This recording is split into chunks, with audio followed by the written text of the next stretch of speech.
நீங்கள் பார்த்துக் கொண்டிருப்பது உங்கள் விஜய். பேய்ச்சி விடநஞ்ச முலசுவைத்த மிகுஞான சிறுகுழவி. ஆண்டாளுடைய பாசுரம். பேய்முல நஞ்சுண்டு கள்ளச்சகடம் கலக்கழிய காலோச்சி. பேய்முலை நஞ்சு உண்டான் வெள்ளத்தரவில் துயிலமர்ந்த வித்தினை. ஆண்டாளுக்கு ஒரு விடை கிடச்சுடுத்துப்போ. ரொம்ப நாளாக எனக்கு சந்தேகம், பகவான் எதுக்கு ஆதிசேஷ படுக்கையில் திருப்பார்கடலில் படுத்துட்டு இருக்கார்?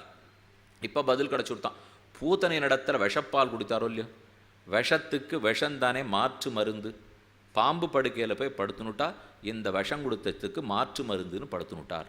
ஏன்னா பாம்பு படுக்கைன்னா பாம்பு விஷமோ இல்லையோ, இங்கே விஷம் சாப்பிட்ருக்காரா, இந்த விஷத்துக்கு முறிவு மருந்து மாற்று மருந்து வேணுமோ இல்லையோ, அதனால் போய் பாம்பு படுக்கையில் படுத்துட்டார். விஷத்துக்கு விஷம் முறிவாக போச்சு, திருப்தியாக உடம்பு சரியாக படுத்து கண்ணனுக்கு. பேய்மலன் அஞ்சுண்டு கள்ளச்சகடம் கலக்கழிய காலோச்சி வெள்ளத்தரவில் துயிலமர்ந்த வித்துன்னு பாசுரம். அத்தோட பூத்தனா சம்ஹாரம் முடிந்தது. கண்ணனுக்கு இப்போ 7 மாத குழந்தை. அன்னைக்கு தான் தொட்டில் இட்டிருக்கார். கிடக்கில் தொட்டில் கிழிய உதைத்திடும், ஒடுக்கி புல்கில் உதரத்தே பாய்ந்திடும், மிடுக்கிலாமையால் நான் மெலிந்தேன் நங்காய். பெரியாழ்வார் சாதிக்கிறார், கண்ணனை எப்பவுமே கிடக்கில் தொட்டில் கொண்டு போய் இட்டாலே வசதியான தொட்டில், மாணிக்கங்கட்டி வைரமிட கட்டி ஆணிப்பொன்னால் செய்த வண்ணச்சிறு தொட்டில், பேணி உனக்கு பெரமன் விடுதண்டான் மாணிக்குரலனே தாலேலோ வையமளந்தானே தாலேலோ. பெரியாழ்வார் தாலாட்டு பாடுறார். மாணிக்கங்கட்டி வைரமிட கட்டி தங்கத்தால பண்ணின தொட்டில், நடுவில் மாணிக்கமெல்லாம் வச்சு தைச்சிருக்காளாம். பிரம்மாதான் கொடுத்து அமைச்சிருக்காரு இந்த குழந்தைக்காக. நம்ம தாத்தா படுத்துன்ற தொட்டிலில் பேரம் படுத்துக்கணும் தெரியுமோ? எந்த வீட்டில் போனால் போய் பாருங்க, இது தாத்தாவோட தொட்டில் அப்படின்னு ஜாகிரதையாக வச்சுப்பா. ஆனால் உண்மை, அந்த தொட்டிலில் இருக்கிற ஒரு பாகம் கூட தாத்தா படுத்துக்கிறச்சே இருந்த பாகமே இருக்காது. அது தாத்தாவுக்கு தாத்தா படுத்துன்னு இருப்பார். அதில் இருக்கிற எல்லா கயரும் இத்து போயிருக்கும், கயத்தை மாற்றிருப்போம். அதில் இருக்கிற இரும்பு சட்டம் கீழெல்லாம் விழுந்திருக்கும், மாற்றிருப்போம்.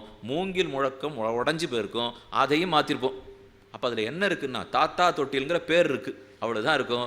அப்படி தான் இது ஒரு தொட்டில். இது எந்த தாத்தா தொட்டில்?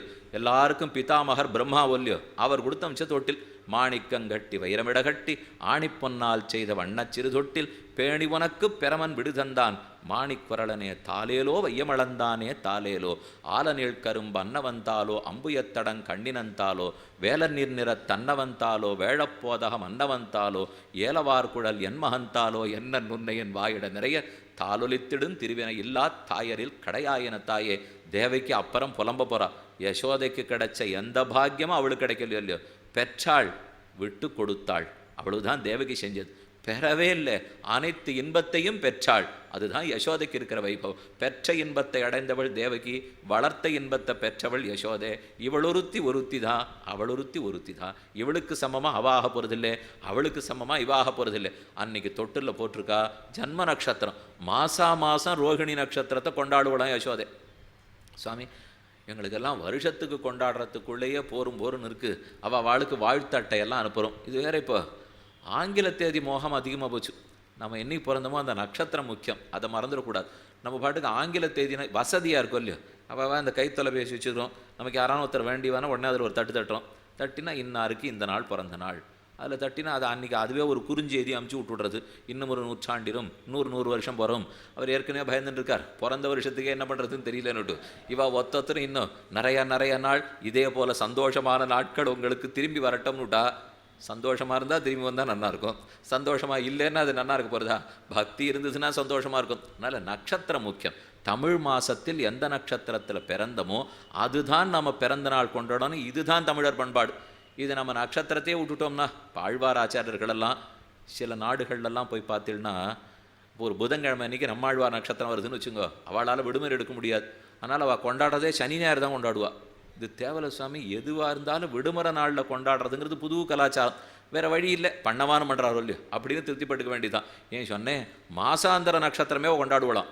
இது 7 மாதம் ஆச்சு. கண்ணன் பிறந்தது ஆவணி. ஆவணிலேருந்து 7 மாதம் தள்ளி ரோகிணி நட்சத்திரத்தில் தொட்டில் போட்டிருக்கா. பாலை கொடுத்துட்டு பக்கத்தில் பசுமாடு கன்றை பார்க்கறதுக்காக போகிறா. கண்ணனுக்கு பாதுகாப்பாக இருக்கட்டும்னு ஒரு வண்டி சக்கரத்தில் பக்கத்தில் வச்சுட்டு அண்ணன் பக்கம் போனான். அந்த சக்கரத்திலேயே ஒரு ஆசுரன் ஆவேசித்தான். அவனுக்கு சகட்டாசுரன்னு பேர். கிடுன்னு ஓடி வந்தான். நாள்களோர் 4-5 திங்களாகவே கால நிமிர்த்து சகடத்தை சாடிப்போய், நாள்களோர் 4-5 திங்கள். மறுபடியும் பெரியாழ்வார் எப்படி மறைச்சு படுறார் பாருங்க. மாசங்கள் ஒரு 4-5 மாதம் இருக்கலாம்னார். ஏன் ஈடும் வலியுடையும் நம்பி பிறந்த எழுத்தங்களில் திருமங்கியாழ்வார் 7ஆவது மாதம் நடந்ததுன்னு பளிச்சுன்னு சொல்கிறார். ஆனால் பெரியாழ்வார் 4-5 திங்கள்ங்கிறார். அது ஏன் சுவாமி இவர் எப்பொழுதுமே குழப்பறார், ஏற்கனவே அத்தத்தின் 10ஆம் நாள்னார், இப்போ 4-5 திங்கள்ங்கிறார், என்ன கம்சன் கணக்கு பார்ப்பணும் இல்லையோ. 7 மாதத்து குழந்தைன்னா அப்போ 8வது குழந்தை அப்போ தான் பிறந்தது, அதுலேருந்து சரியாக 7 மாதம்னா இந்த குழந்தையாக தான் இருக்கும் அப்படின்னு சரியாக கண்டுபிடிச்சிருவான். நான் 4-5ன்னு சொல்லி வச்சுக்கிறேன். அப்போனா கம்சனுக்கு குழப்பம் வந்துடும். 4 மாதமா 5 மாதமா 4-5 9 மாதமா 4-5 20 மாதமா நன்னா குழம்புவனும் இல்லையோ. அவன் குழம்பி எத்தனாம் மாதம்னு கண்டுபிடிக்கிறதுக்குள்ளே எங்கள் கண்ணனுக்கு வயசாகிடும். அதுக்கப்புறம் கம்சனால் ஒன்றுமே பண்ண முடியாது. அதனால் நாள்களோர் 4-5 திங்கள் அளவிலேன்னு பாடுகிறார். பெய்யும் பூங்குழல் பெய்மலை உண்டா பிள்ளை தேர்த்தமும் பேர்ந்தோர் சாடிரச் செய்ய பாதமொன்னால் செய்தனின் சிறு சேவகமும். தன்னுடைய திருவடி தாமர்களை தொட்டிலில் போட்டு உதைக்கிறார். வசதியான தொட்டில் பிரம்மா அனுப்பிச்சது. ஆனால் தொட்டிலுக்குள்ளே படுக்க வச்சாலே கண்ணனுக்கு பிடிக்காது. கிடக்கில் தொட்டில் கிழிய உதைத்திடும். உடனே யசோதை பார்க்குறா, ஓ இந்த குழந்தைக்கு தொட்டில் பிடிக்கிற போல் இருக்கு, நம்ம எடுத்து நம்ம மடியில் வச்சுப்போம்ட்டு மடியில் வச்சுருந்தா பிடிக்காது. பெண்கள் இடுப்பில் தான் வச்சுப்பா, ஆண்கள் நெஞ்சார சேர்த்து தழுவிப்பாளோ இல்லையோ. பெண்ணான நாம் வச்சுக்கிற பாங்கு இந்த கண்ணனுக்கு பிடிக்க போல் இருக்கு அப்படின்ட்டு ஒடுக்கி புல்கில் இப்படி எடுத்து வச்சுருந்தா உதரத்தே பாய்ந்திடும். ஓங்கி இடுப்பில் ஒரு உத விட்டுண்டு நழுவிண்டு கீழே இறங்கிடு வரான். இவளுக்கு ஒன்றும் முடியவே இல்லை. இந்த பிள்ளையோட பண்ணுற பாடு நமக்கு தாங்கலை. தொட்டிலில் போட்டாலும் படுக்க மாட்டேங்கிறது, இடுப்பில் வச்சிருந்தாலும் உட்கார மாட்டேங்கிறார், ஒடுக்கி புல்கினாலும் உதரத்தை பாய்கிறார். மிடுக்கிலாமையால் நான் மெலிந்தேன் நங்காய். இந்த பிள்ளையோட என்னால் முடியவே இல்லை நங்காய். பக்கத்து விட்டு தோழி நடத்துகிற யசோதை சொல்லிக்கிறார், எனக்கு மிடுக்கு இல்லை, எனக்கு சக்தி இல்லை, போயிட்டேன் நான்கிறாவோ. இதுக்கு மணவாள மாமரிகள்ங்கிற ஒரு வியாக்கியானம் பண்ணுறார். ஓ இவளுக்கு ரொம்ப வருத்தப்படுறா போல் இருக்கு, தனக்கு சக்தி இல்லை, இப்படி போட்டு குழந்தை உதைக்கிறதே. சொல்லிக்கவே மாட்டா யசோதை. எவ்வளவு தவம் இருந்து பெற்றிருக்கா.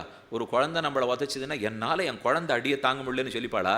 இவ எதை சொல்கிறாள்னா, குழந்தை இப்படி உதைக்கிறதே, என் உடம்பு கரடு முரடான உடம்பு, அந்த பிஞ்சு திருவடி வலிக்க போகிறதேன்னு பயப்பட்டேன் நங்காய். என்னிவ சொல்லிக்கிறாளே தவிர தனக்கு உடம்பு வலியில் ஒரு தாய் சொல்லிக்கொள்ளவே மாட்டாள். மிடிக்கிலாமையால் நான் மெலிந்தேன் நங்காய். கண்ணனை தொட்டில் இட்டிருக்கா. அப்போ அந்த சகடம் வண்டி சக்கரம் சுத்தின்னு வருது. வந்து நேராக கண்ணனை மோத வந்துதா. கண்ணனுக்கு ஒரே பால் வரத்தில்லே, பசினால் கைகாலை உதைக்கிறார். பால்யோசித்தென்னவர செஷ்டித விஸ்புலிங்கே. கைகால் உதைச்ச வேகத்தில் தொட்டில் கிழிஞ்சின்னு இருக்கு. பக்கத்தில் வண்டி சக்கரம் ஓடி வருது. அவர் பாட்டுக்கு குழந்தை பால் வரலேன்னு கைகாலை உதைக்கிறாரோ இல்லையோ. இந்த சக்கட்டாசுரனை யார் கொண்டு போய் தலையை கொடுக்க சொன்னா? அதான் தப்பு. இவர் ஒன்றுமே பண்ணல, கண்ணன் ஒன்றும் பண்ணலையா. பால் வரலையேன்னு பசியில் கைகால உதைச்சிருந்தார். சகடம் போய் காலில் பட்டதோ இல்லையோ, பட்ட வேகத்தில் உடஞ்சே போய் உயிரே படுத்து. பேருந்தோர் சாடிர செய்ய பாதமொன்னால் 4-5 மாதம் இருக்கும், 7 மாதம் இருக்கும். கண்ணன் ஓங்கி காலால் உதைத்தார், முடித்தார். பகவான் தளர்ந்து முறிந்து சகடத்தை சாடிரச் சாடிப்போனார். ஆழ்வார் உடனே கண்டுபிடிச்சிட்டார். எங்களுக்கு ரொம்ப நாளாக ஒரு சந்தேகம் இருந்து கண்ணனே, எங்களுக்கெல்லாம் என்ன ஆபத்து வந்தாலும் அதை உன் திருவடி தானே போக்கும். அப்போ எங்களுக்கு காப்பாற்றுறது எது, எங்களை ரட்சிக்கிறது எது? உன் திருவடி. இப்போ ஒரு உண்மை தெரிஞ்சுனுட்டேன், உனக்கு ஆபத்து வந்தாலும் உன்னை காப்பாற்றுறது உன் திருவடி தான்னு தெரிஞ்சுனுட்டேன். இத்தனை நாள் எங்களுக்கு ஆபத்து வந்தால் காக்கும் நினச்சிருந்தேன், உனக்கே சகடாசுரனால ஆபத்து, அப்போ உன் திருவடி தானே ரட்சித்து கொடுத்தது.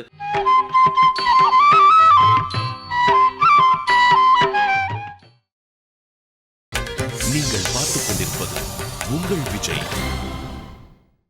திருக்காலாண்ட பெருமான் ஓரடியும் சாடுரைத்த ஒன்மலர் செவடியும் காணலாம் மடநஞ்சமேன்னு ஆழ்வார் சாதிக்கிறார். ஆச்சு, இது தொட்டில் பருவம். தொட்டில் பிரிவம் மாறி மெதுவாக கண்ணனுக்கு வயசாக ஆரம்பிச்சது. எப்போ கண்ணனுக்கு 3 வயசு 4 வயசு ஆச்சோ, சின்ன வயசுலேருந்தே தவடறதுக்கு ஆரம்பிச்சுட்டாரோ, ஆபத்து வந்தது. யாருக்கு? அந்த ஊர் பெண்களுக்கும் வெண்ணைக்கும், இந்த 2த்துக்கும் தான் ஆபத்து வந்தது. குழந்தை தவழ ஆரம்பிச்சு சொல்லியோ, இத்தனை நாள் கீழே வச்சுருந்த பாத்திரத்தெல்லாம் இனிமேல் ஒரியில் ஏற்றி வைக்க வேண்டியதான். கீழே வச்சா குழந்தை படுத்துட்டு இருக்கிற வரைக்கும் நல்லா இருக்கும். தவழ ஆரம்பிச்சுட்டா எக்கி பிடிச்சி இழுக்கும். நடக்க ஆரம்பிச்சுட்டுனா போச்சு எல்லாம். இந்த வீட்டு பெண்கள், ஊர் பெண்கள் எல்லாருக்கும் கண்ணன் தங்க வீட்டுக்கு வரணும்னு ஆசை. ஆனால் வந்தால் ஒன்னையுமே மிச்சம் வைக்க மாட்டேங்கிறார். பெண்ணையும் மிச்சம் வைக்கல, வெண்ணையும் மிச்சம் வைக்கல. அதனால் ஒருத்தரும் வர வேண்டாம், போ கண்ணனே இனிமேல் இந்த வீட்டு பக்கம் வராதேன்வா. 3 நாள் கோவிச்சுன்னு கண்ணன் வரமாட்டார். அவள் தேடின்னு வந்துடுவோம். எங்கே உன் பிள்ளையை அனுப்பிச்சே வைக்கல என் வீட்டுக்கு அப்படின்னு கேட்டுன்னு வர. நீ தானே என் பிள்ளையை வரமாட்டான்னு சொன்னேன், அதுக்குன்னு வராது இருக்கணுமா? நான் தான் அழைச்சின்னு போனேன்னு வந்தேன்னா. இப்படி தான் வேணும்னு சொன்னால் போக மாட்டார், வாண்டான்னு சொன்னால் போவார். கண்ணன் தவழ ஆரம்பிச்சுட்டார். மெதுவாக பெருத்த திருமேனி. அவர் சின்ன திருமேனி இல்லை, ரொம்ப பருமன் கண்ணன். முன்னாடி வெள்ளி பருமலை குட்டன், வெள்ளையாக பலராமன் ஓடுவாரான். பின்னாடி கருப்பாக கண்ணன். தவழ்ந்தெழுந்து தளர்ந்ததோர் நடை. கண்ணனுடைய தவழ்தலை ரொம்ப ஆச்சரியமாக சாதிக்கிறார். தன்முகத்து சூட்டி தொங்க தவழ்ந்து போய் என் மகன் கோவிந்தன் புழுதி அழைகின்றான். இளமாமதி நின்முகம் கண்ணிலவாகில் நீ இங்கே நோக்கிப்போ. பிருந்தாவனத்தில் ஆகாசத்தில் சந்திரன் போயின்னு இருக்கா, கீழே கோகுலத்தில் கண்ணன் விளையாடின்னு இருக்கார். தன்னுடைய ஒரு திருவடியாக முன்னும் பின்னும் எடுத்து வச்சு ஒரு யானை அப்படி பைய ஊர்ந்து போகிறாப்புல தவழுகிறாராம். சில குழந்தைகளுக்கு ரொம்ப சாமர்த்தியம், முட்டி கீழப்பட்டு தேயாமலே தவழும் தெரியுமோ. முட்டியே கீழப்படாது, முட்டி பட்டா தேஞ்சி போயிடுமோ இல்லையோ. அது ரொம்ப சுகுமாரமான குழந்தை, சொகுசு குழந்தை போல் இருக்கு. அதனால் வேணும்னு கையை மட்டும் ஊனிக்கும், முட்டியை தூக்கிண்டே தவழ்ந்து போயிடும். அதுபோல் கண்ணன் முட்டியே கீழப்படாது. ஆனால் பூமாதேவி இந்த முட்டி படுமான்னு காத்துட்டுருக்கா. தன்முகத்து சுட்டி தூங்க தூங்க முன்னாடி உடம்பு போகிறது. இங்கே நெத்தியில் போட்டுருக்கிற சுட்டி இப்படி முன்னாடி போகுமா, பின்னாடி வரார், சுட்டி பின்னாடி வருமா, முன்னும் பின்னும் போய் இந்த சுட்டி இடிச்சுதோ இல்லையோ. யசோதைக்கு ஒரே கவலை, கண்ணனுடைய நெத்தி எவ்வளவு சுகுமாரம் மென்மையான நெற்றி, இந்த சுட்டியை கழட்டிடணும், இல்லைன்னா சுட்டி பட்டு நெத்தி வலிக்கு போகிறதே என்ன நினச்சுன்றாலும். தன்முகத்து சுட்டி தூங்க தூங்க தவழ்ந்து போய் என் மகன் கோவிந்தன் புழுதி அலைகின்றான். கோவிந்தன் போய் ஆங்காங்கு புழுதி அலைகிறார். ஆகாசத்தில் சந்திரன் போயின்னு இருக்கார். யசோதை சந்திரனை கூட்டுறா, உன் முகத்தில் கண்ணுன்னு ஒன்று இருந்தா நில், கண்ணன் தவழறதை பார்த்துட்டு போ. சந்திரன் கேட்குறா, நான் எப்பேற்பட்டவன், ஆகாசத்தில் இருக்கிற தேவத்தை, ஒன்றுமில்லாத சின்ன குழந்தை பாலன், இவன் தவழறதை போய் என்ன பார்க்க சொல்றியான்னு. பாலகனென்னு பரிபவம் செய்யேல், சிறுமையின் வார்த்தையை மாவலியடை சென்று கேள். சிறு குழந்தைன்னு பரிகாசம் பண்ணாதே, சின்ன குழந்தை என்ன பாடு படுத்தும்னு மகாபலியினிடத்தில் கேட்டுடுவாங்கிறா அவள். என்ன குள்ளமாக பிறந்துட்டு 3 அடி மண்ணை வேண்டுட்டு என்ன பாடா போச்சு. ஆனால் அவங்ககிட்ட கேண்டுவானா. சந்திரன் வாயே பேசலை, அவருக்கு ஏற்கனவே அனுபவம். இவ வேறு இருக்க சொல்லிட்டா, நின்று காட்டுருக்கார். மெதுவே கண்ணன் தவழ்ந்தான். தவழ்ந்து தடநடையிட்டு ஓரொரு இடமாக போகிறான். வளர்றதுக்கு ஆரம்பிச்சுட்டார். தொடர் செங்கிலிகை சலார் பிறார் என்ன தூங்கு பொன்மணி ஒலிப்ப படுமும்முத புனல் சோர வாரணம் பையனென்னு ஊறுவது போல் உடன் கூடி கிங்கிணிப்ப ஆரவாரிப்ப. கைகளிலே இப்படி போட்டு விட்டுருக்கா. அவவா நம்ம கையில் இப்போ நிறையா ஒரு பிள்ளை மாப்பிள்ளை கல்யாணம்னாலே அது நம்ம இப்போ புது மோகமாக போச்சு. வளையல்கள் பெண்ணுக்கு வாங்கி கேள்விப்பட்டிருக்கோம். ஆனால் ஆண்கள்லாம் இங்கே முன்னாடிலாம் பெரிய பெரிய சமஸ்தானத்தில் போய் வேத பண்டிதர்கள் சாஸ்திர வித்வான்கள்லாம் போட்டி கொடுப்பா. அப்போ ரொம்ப நன்னா ஜெயிச்சிட்டோம்னா தோடா போடுவா, இது வழக்கம். ஆனால் இப்போ அதெல்லாம் இல்லை, மாமனார்கிட்ட தோடா வாங்கி போட்டுக்க வேண்டியது தான். அதுதான் இப்போ இருக்கிற வழக்கம். ஏன்னா சாஸ்திரமும் தெரியாது, பேசுறதுக்கும் தெரியாது. யார் இப்போ சன்னியாசி தோடா போட போகிறாரா? அப்போ மாமனார் கிடைச்சதை ஒரு ஒருத்தர் தானே, அப்போ அவர்கிட்ட எல்லாத்தையும் வாங்கிக்க வேண்டியதான். அப்போ ஆண்களுக்கு போடுறாப்பன்னு கண்ணனுக்கு போட்டு வச்சுருக்கா. இடுப்பில் சதங்க போட்டிருக்கா. காலில் நிறையா காலில் போட்டுக்க வேண்டிய கொலுசு, இடுப்பில் போட்டுருக்கிற சதங்க. இவர் மெதுவாக இப்படி எப்படி தவழுகிறாரோ இல்லையோ, அப்போ சதங்க அருந்து போய் கையில் இருக்கிற சங்கிலியோடு ஒட்டிக்குமா. கழுத்தில் இருக்கிற சங்கிலியும் இடுப்பில் இருக்கிற சதங்கையும் சேர்த்து ஓட்டினுடுமா. இப்படி அப்படி போக முடியாதபடிக்கு ஒரு யானையை சங்கிலியில் கட்டி போட்டால் எப்படி நகர்றது கட்டப்படும், அதை போல போக முடியாதபடி கட்டப்பட்டு மெதுவே பையன் நின்று ஊறுகிறான் எம்பெருமான். கர்கா புரோஹிதோ ராஜன்னு யதூனாம் சு மகாதபாக விரஜஞ்சகாம நந்தஸ்ய வசுதேவ பிரச்சோதிதா தம் திருஷ்டுவா பரமப்ரீதா பிரத்யுத்தாய கிருதாஞ்சலி. ஓர் நாள் வசுதேவர் கூப்பிட்டார், கண்ணனுக்கு பெயர் சூட்டு விழா பண்ண வேண்டாமா, நாமகரணம் பண்ணமே அப்படின்னு இவர் காசே. யசோதை ரொம்ப ஆச்சரியமாக ஒரு காரியம் செய்வலாம். கண்ணன் நித்தியப்படி போய் எல்லா இடத்துலையும் இருக்கிற செம்மண் புழுதியெல்லாம் விளையாடுவார். இவ ஒரு நாளும் புது பட்டுப்புடவை கட்டின்னு இருக்கா. அவர் போய் அந்தந்த புடவையிலே கண்ணன் போய் விளையாடுறார். விளையாடிட்டு ஓடி வரார். வந்து இவரோட சேர்த்து இழிச்சு கொண்டு மார்புற தழுவிக்கிறார். ஆழ்வார், குலசேகர ஆழ்வார் 10 பாசுரங்களால் அழுதிருக்கார். தன்னந்தாமரை கண்ணனே கண்ணா தவழ்ந்தெழுந்து தளர்ந்ததோர் நடையால் மண்ணில் செம்பொடி ஆடி வந்து எந்தன் மார்பில் மண்ணிடப் பெற்றிலேனந்தோ உண்ண வண்ணச் செஞ்சிரு கைவிரலனைத்தும் வாரிவாய்க்கொண்ட அடிசலின் மிச்சல் உண்ணப் பெற்றிலேன் ஓ குடுவனையேன் என்ன என் செய்ய பெற்றதன் மோயே. கண்ணன் போயிட்டு ஒரு நாள் வந்து செம்பொடி ஆடி வந்து இவரோட கட்டிப்பார். கட்டின்ற வேகத்தில் ஒரு நாளும் பட்டுப்புடவை அழுக்கா போயிட்டே இருந்தது. பார்த்தா இன்னைக்கு ஒரு நாள் பட்டுப்புடவை கட்டிக்காமல் அப்படியே விட்டுடுவோன்னு புடவையை மாற்றிட்டாவள். நூல் புடவை கட்டினுட்டா போல். கண்ணன் என்ன பண்ணார், நான் அழுக்காக்கிற பட்டுப்புடவையை கட்டிக்காத உனக்கு என்ன இவ்வளவு அப்படின்னு அன்னைக்கு போய் செம்பொடியில் விளையாடிட்டு வந்து இவளை கட்டிக்கவே இல்லையா. இவ பார்த்தா, ஏன் கண்ணா இன்னைக்கு வந்து என்னை அணைச்சிக்கலன்னா, பட்டுப்புடவை அழுக்கானாத்தான் நான் அணைச்சிக்க முடியும். நீங்கள் நூல் புடவையெல்லாம் கட்டின்னா நான்லாம் அணைச்சிக்க மாட்டேன். அழுக்கு பண்ணுறதுக்கு உனக்கு என்ன புடவையாக இருந்தா என்னன்னா, நான் அழுக்கு பண்ணுறதுக்கு பட்டுப்புடவையாக இருக்கணும். அப்படி இருந்தால் தான் நான் அழுக்கே பண்ணுவேன். நீ நாளிலேருந்து மறுபடியும் பட்டு கட்டிக்கோ, அப்போ வேணா அழுக்கு பண்ணுறேன்னா, நீ வந்து அணைச்சிக்கிறியானா எத்தனை நாள் வேணா நான் பட்டு கட்டுக்க தயார். மண்ணில் செம்பொடி ஆடி வந்து எந்தன் மார்பில் மண்ணில பெற்றிலேனந்தோ. ஒரு நாளைக்கும் குழந்தைக்கு சோறு ஊட்டுறா. யசோதை தனியாக தான் சாப்பிட்டதே கிடையாதான். குழந்தைக்கு தங்க கிண்ணியில் பிசைஞ்சு சோறு விட்டுட்டு அவர் சாப்பிட்டு இந்த பக்கம் வாயில் வழியுமா. வண்ணச் செஞ்சிரு கைவிரல் அனைத்தும் வாரிவாய்க்கொண்ட அடிசலின் மிச்சல். குழந்தைகளுக்கு ஒரு பழக்கம், 1 வயசு 2 வயசு ஆகிடுத்துன்னு வச்சுங்கோ, அம்மாவா சோறு ஊட்டினா நான் என்ன உனக்கு அடிமையா, நீ ஊட்டி நான் சாப்பிட்ணுமான்னு ஒரு திமிர் வரும். வர்ற சமயத்துக்கு ஆனால் ஒன்றும் பண்ணலாம் தெரியாது. நாமே குழந்தை ஒரு பொருளை பிடிச்சி இழுக்க போகிறதுன்னா அப்படி இப்படி இழுக்கும், வரலன்னா அழும். அந்த சமயத்தில் அம்மாவே அதை தள்ளி வச்சுட்டு அதன் கையில் படுறாப்பில் வச்சுட்டு நன்னா எடுத்தியே அப்படின்னு அதை நம்ம கொண்டாடணும். தான் எடுத்ததாப்பில் நினச்சின்னு பெருசாக சிரிக்கும். அதே போல் கண்ணனுக்கு இப்போ சாப்பாடு நான் தான் சாப்பிட்ணும். யசோதை கொண்டு வந்து சோறு ஊட்டுறதுக்கு வந்தால் வெறும் அந்த கையால் போட்டு அலைவர், அலைஞ்சுட்டா தானே சாப்பிட்டதா அர்த்தமா. வண்ணச்சஞ்சிறு கைவிரல் அனைத்தும் வாரி வாய்க்கொண்டு அடிசலின் மிச்சல் எடுத்து வாயில் போட்டுன்னு இப்படியெல்லாம் வழியிறது. யசோதை எப்பவுமே வாயில் வழிஞ்ச மிச்சத்தோத்தை எடுத்து சாப்பிட்டு தான் பசியாறுவலாம். இவ தனியாக சோறு சாப்பிட்டு பழக்கமே இல்லை. தேவைக்கு புலம்புறாப்போ இதை போல் உனக்கு சோறு விட்டுட்டு மிச்சத்தை சாப்பிட்ற பாக்கியத்தை நான் இழந்து போயிட்டேனே. பெற்றவள் நான், ஆனால் வளர்த்து இந்த பாக்கியத்தை இழந்தேன் அல்லவா. சோறு ஊட்டினாள், தாலாட்டினாள், பாலாட்டினாள். அடுத்த சரித்திரம் நவநீத சோர விற்த்தாந்தம். கண்ணனுக்கு எல்லாம் பிடிச்சி போச்சு ஆச்சு. இந்த ஊரில் இருக்கிற மொத்த வெண்ணையும் தனக்கு வேணும், எல்லா பாலையும் தான் சாப்பிடணும். நாம் அங்கிருந்து இங்கே பிறந்ததே அதுக்கு தான். கண்ணனுடைய அவதாரத்துக்கு என்ன பிரயோஜனம்னா நம்ம உடனே சொல்லுவோம் சாது பரித்ராணம், துஷ்ட நிரசனம், தர்ம சம்ஸ்தாபனம். ஆனால் ஆண்டாளை கேட்டா, ஆழ்வாரை கேட்டால் மாற்றி சொல்கிறார். சூட்டு நன்மாளகள் தூயனவேந்தி விண்ணோர்கள் நன்னீராட்டி அந்தூபந்தரா நிற்கவே ஆங்கோர் மாயினால் ஈட்டிய வெண்ண தொடுவுண்ணப்போன் திமிலேற்று வன்கூன் கோட்டடை ஆடின கூத்து அடல் ஆயிரதம் கொம்பினுக்கே. கண்ணன் பரமோதத்திலேருந்து கீழோகத்துக்கு வந்ததே வெண்ணையை திருடி சாப்பிடத்தானோ.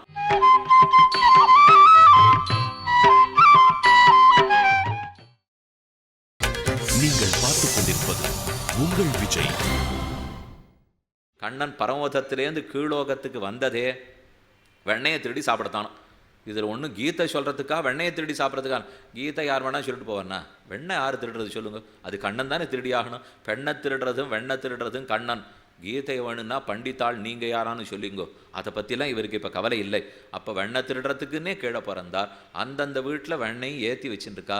இவருக்கா நாம் பிறந்ததே வெண்ணெய் சாப்பிட, இன்னும் நாள் போயிட்டே இருக்கேன்னு கவலை. மெதுமெதுவே தவழ்ந்தார். ஓரொரு வீட்டுக்காக சென்றார். ஆங்காங்கிருக்கும் வெண்ணையை திருடி புஜிக்க ஆரம்பித்தார். முப்போதும் கடைந்தேண்டிய வெண்ணையினோடு தயிரும் விழுங்கி கப்பால் ஆயர்கள் காவிற் கொணர்ந்த கப்பாலாயர்கள் காவிற் கொணர்ந்த கலத்தோடு சாய்த்து பருகி மெய்ப்பாலுண்டு அழுபிள்ளைகள், மெய்ப்பாலுண்டு அழுபிள்ளைகள் போல நீ விம்மி விம்மி அழுகின்ற அப்பா, உன்னை அறிந்து கொண்டே உனக்கஞ்சுவன் அம்மன் தரவே.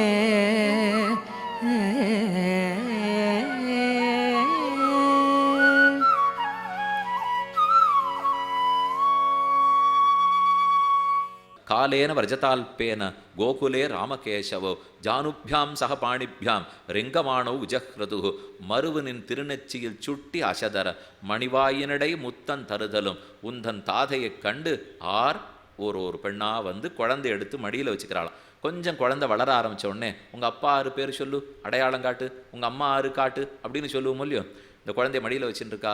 அம்முந்த நண்புரை அன்புடமர்களில் முகழ்முளதந்தன் குரங்கட இருத்தி எந்தையே எந்தன் குலப்பெருஞ்சுடரே எழுமிகில் கணத்தெழில்கவரேரே உந்த யாவன் என்ன நின் செங்கேழ் விரலினன் கடைக்கண்டிலும் காட்ட நந்தன் பெத்தனன் நல்வினையில்லா நங்கல்கோன் வசுதேவன் பெற்றிலனே. பக்கத்தில் நந்தகோபாலன் நின்றுருக்கார். ஒரு மூத்த பெண் கண்ணனை இப்படி பிடிச்சின்னு உந்த யாவன் குழந்தாய் உங்கள் அப்பா 6 என்ன கேட்குறாளாம். இவர் உடனே என் தந்தை வசுதேவன் சொல்லணும்னு ஆசை தெரியும், ஆனால் பள்ளிக்கூடத்துக்கே போலையே. வசுதேவன் சொன்னா ஓ இந்த பிள்ளைக்கு படிக்கவே தெரியாது வசுதேவன் சொல்றதேன்னு குட்டு வெளிப்பட்டுப்படும் இல்லையோ. அதனால் என்ன பண்ணார், வெறும பக்கத்தில் இருக்கிற நந்தகோபாலனை சின்ன தாமரை இதழ் போன்ற கையால் காட்டினாலும் உந்த யாவன் என்ன நின் செங்கேழ் விரலிலும் கடைக்கண்ணிலும் காட்ட. இந்த கடைக்கண் பார்வை நந்தகோபாலன் பக்கம் போச்சா. சின்ன முகிழ் தாமரை கையால் நந்தகோபாலனை காட்டினாலாம். இந்த பெண்ணுக்கு உடனே பக்கத்தில் இருக்கிற நந்தகோபாலனை பார்த்துட்டு ஏற இறங்க நந்தனை பார்க்குறா, ஏற இறங்க கண்ணனை பார்க்குறா. ஒரே ஆச்சரியம் அவளுக்கு. சத்தம் போட்டு சொன்னாலாம், எப்படி இந்த அப்பாவை குழந்தை உரிச்சு வச்சு பிறந்திருக்கு பற்றியோ. கண்ணனுக்கு ஒரே சிரிப்பு. இவர் எங்கள் அப்பாவே இல்லை, அப்படி இருக்கிறச்சு இவரை உரிச்சு வச்சு நான் பிறந்திருக்கேன்னு சொன்னால் சரி, இந்த பெண்ணுக்கு அவ்வளோ ஆசை போல் இருக்கு நமக்காக. என்ன ஒரு பெண்ணும் புறமுற தங்கன் குரங்கிட இருத்தி ஒரு பெண்ணும் கண்ணனை மடியில் வச்சுக்கணும்னு ஆசை. அதுக்கு அவள் பட்டியல் போட்டிருக்கா. கார்த்தால் 6லேருந்து 6:1 இந்த பெண்ணு மடியில் வச்சுக்கலாம், 6:1லேருந்து 6:2 இந்த பெண்ணு மடியில் வச்சுக்கலாம். ஒத்தொத்திக்கும் 1 நிமிஷத்துக்கு மேலே கொடுத்தா அப்புறம் ஊர் முழுக்க மடியில் வச்சுக்கணும் இல்லையோ. அதுக்காகத்தான் யசோதா அவளுக்கு பொழுது போட்டு விட்டுவிட்டார்.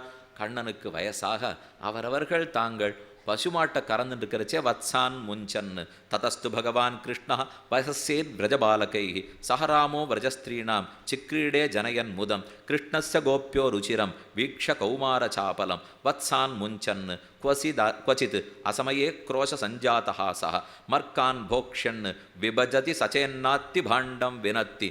ஆரேனும் கண்ணுக்குட்டியை கட்டி வச்சுட்டு பசுமாடை கறந்துட்டு இருந்தா வேணும்னு கண்ணுக்குட்டியை அவுத்து விட்டுட்டு பாகன் இல்லாத சமயமாக அது மொத்த பாலையும் குடிக்க வச்சுட்டு போடுவாரான்.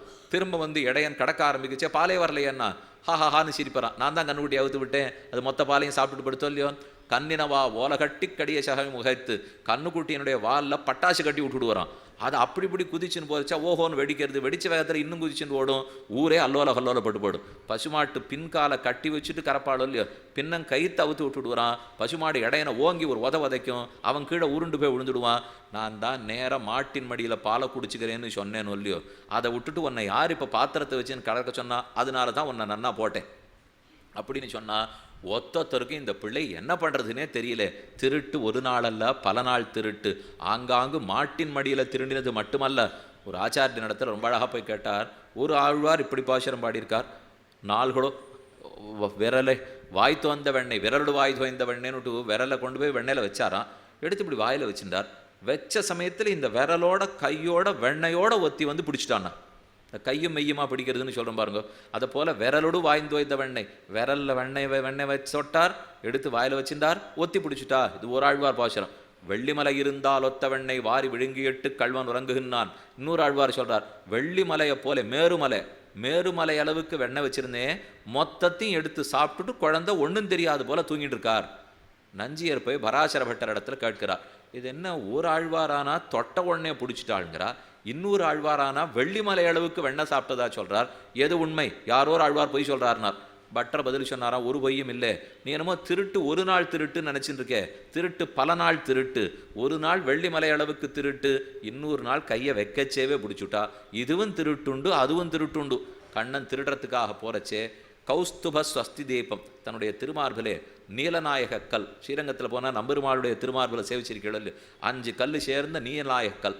அந்த கல்லை நன்னா மூடிண்டு மேலே உத்திரியத்தை போட்டுண்டு இருட்டாக தேடின்னு போகிறான். பாத்திரம் எங்கேன்னு கிட்டக்க போகிறச்சே உத்திரியத்தை கழட்டு வரான். அப்போ இந்த நீலநாயக கல் ரத்தனமாக ஒளி உமிழும். அந்த ஒளியில் மொத்தத்தையும் சாப்பிடு வரான். யாரானு வராப்பில் அரவம் கேட்டால் உத்திரியத்தை மூடிண்டுவர். மூடிண்டா எடுத்தனா ஒளியே தெரியாது சொல்லி, இவர் தான் கருப்பாச்சே. அதனால் இருட்டாக நின்னா எடுத்தனா யாருக்கும் கண்ணுக்கே தெரிய போகிறதில்லை. அப்படி ஒரு கருத்த கண்ணனை ஒரு நாள் ஆதலையும் கண்ணி வச்சு பிடிக்கிறா போல ஒரு பெண்ணு பிடிச்சி விட்டான். யார் பிள்ளாய், என்னத்துக்காக இங்கே வந்தே? கஸ்தம்பால, நீ யாருன்னு பெண்ணு கேட்குறா. பெருமாள் முழிச்சார். என்ன பதில் சொல்லலாம்? கண்ணன்னு சொன்னால் நிச்சயமாக பிடிச்சிரு போகிறா, அடிச்சிரு போகிறா. யசோதை இளங்குமரன்னு சொல்லக்கூடாது. யோசித்து பதில் சொன்னார். பலானுஜா, நான் பலராமன் தம்பின்னார்.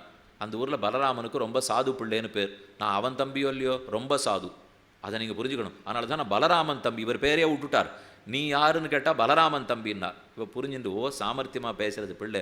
கிமிஹதே, எதுக்கு இந்த வீட்டுக்கு வந்தேன்? உன் வீட்டுக்கு போகிறதானேன்னா நான் என்ன பண்ணுவேன் பண்ணேன், இந்த ஊரில் எந்த வீட்டை பார்த்தாலும் என் வீடாட்டமே இருக்குது, அதனால் குழம்பி போய் நான் வீட்டுக்குள்ளே வந்துட்டேன். இப்போல்லாம் எல்லாம் பொட்டியாக தீப்பெட்டி ஆட்டம் கட்டடம் கட்டிடுறா பாருங்க. எதை பார்த்தாலும் ஒரே மாதிரி தான் இருக்குது. வீட்டுக்குள்ளே போன அப்புறம் தானே நம்ம வீடுன்னே தெரியுது.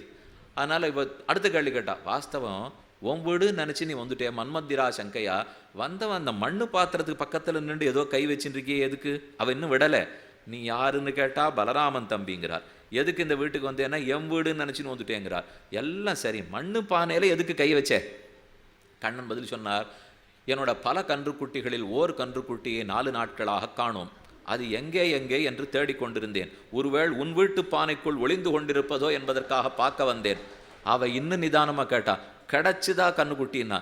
கிடைக்கல, நீ வந்தா சொல்லிட்டு போலான்னு தான் காத்திருந்தேன், நீ நல்ல வேளை வந்த, இதோ சொன்னேன்னுட்டு காற்றில் கடியனாகி ஓடி அகம்புக்கான் எம்பெருமான். ஒரு நாள் ஒரு மாதிரி திருத்து பெரிய பானையை முழுக்க வெண்ணையை சாப்பிட்டுட்டு வெண்ணையை மட்டும் சாப்பிட்டுட்டு பானையை விடுறதுக்கு பிடிக்காதான். வெண்ணெய் விழுங்கி வெறுங்கலத்தை வெற்பிட இட்டு அதன் ஓசகட்டொகக்கும் கண்டபிரான் கற்ற கல்வி. வெண்ணையை சாப்பிட்டுட்டு வெறும் பாத்திரத்தை ஓங்கி மோது வரான். அது கல்லில் பட்டு சுக்கு சுக்கா தெரிக்கணும். அதுக்கப்புறம் தான் ஆச்சு, ஒரு பாத்திரம் முடிச்சாச்சு அப்படின்னு அவருக்கு திருப்தியே வருமா. இதுக்கு என்ன அர்த்தம் தெரியுமா? வெண்ணையை மட்டும் சாப்பிட்டுட்டு பாத்திரத்தை உடைக்கிறான் என்னால் ஆத்மாவை எடுத்துக்கொண்டு சரீரத்தை கீழே தள்ளுகிறான்னு அர்த்தம். இந்த ஆத்மாவை மட்டும் கண்ணன் எடுத்துக்கிறார், சரீரம் அவருக்கு தேவை கிடையாது. இங்கே விட்டுட்டு ஆத்மாவை பரமதத்துக்கு அழைச்சின்னு போடுறாரோ இல்லையோ. வெண்ணையும் அவன் சொத்து, ஆத்மாவும் அவன் சொத்து. அதை நாம் புரிஞ்சுக்காம திருடுட்டான்னு நினச்சிட்டு இருக்கணும். நம்ம கடமை நம்மளையே நாம் சமர்ப்பிச்சிருக்கணும். அதை விட்டுட்டு அவர் திருடிண்டு போகிறச்சே கூட வாண்டான்னு மறுத்து எதிர்த்து இருக்கான் பாருங்க. கண்ணன் பார்த்தார், ராமநாட்டம் நேர்மையாக இருந்தாலும் நடக்க போகிறதில்லை, நம்ம சொத்தை நாமே தூக்கிண்டு போயிட்டா தான் நடக்கும் அப்படிங்கிறதுக்காக கீழே வந்தே திருடிவிட்டான் போலும். திருவங்கியாழ்வார் ஒரு பாசுரத்தில் ஆச்சரியமாக சாதிக்கிறார். ஏறார் இடையினோவை எத்தனையோர் போதுமாய் சீரார் தயிர் கடைந்து வெண்ணெய் திரண்டதனை நாரார் உரியேத்தி நன்கமைய வைத்து ஓராதவன் போல் உறங்கி அறிவுத்து தாரார் தடந்தோள்கள் உள்ளளவும் கை நீட்டி ஆராத வெண்ண விழுங்கி அருகிருந்த மோரார் குடமுருட்டி முன்கிடந்த தானத்தே ஓராதவன் போல் கிடந்தாளை கண்டவளும் வாரா தான் வைத்தது காணாள் வயிறடித்திங்காரார் புகுதுவார் ஐயறிவரல்லால் நீராமிதி செய்தீர் என்னோர் நெடுங்கையித்தால் தீராவு குழிகளாய் சிக்கனவார் தடிப்ப ஆறாவயித்தினோடு ஆச்சாதான். சிறிய திருமடல்னு ரொம்ப ஆச்சரியமான பிரபந்தம். 4000 இனிது.